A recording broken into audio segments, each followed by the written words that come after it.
স্বৈরাচারের বিদায় হলেও জনগণের কাছে জবাবদিহিতামূলক সরকার এখনও গঠিত হয়নি বলে মন্তব্য করেছেন বিএনপির স্থায়ী কমিটির সদস্য আমির খসরু মাহমুদ চৌধুরী।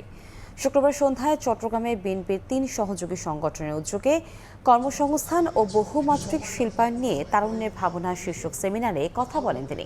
তরুণদের নিয়ে বিএনপির ভাবনা তুলে ধরেন তিনি। সেমিনারে প্রায় ১,০০০ তরুণ অংশগ্রহণ করেন।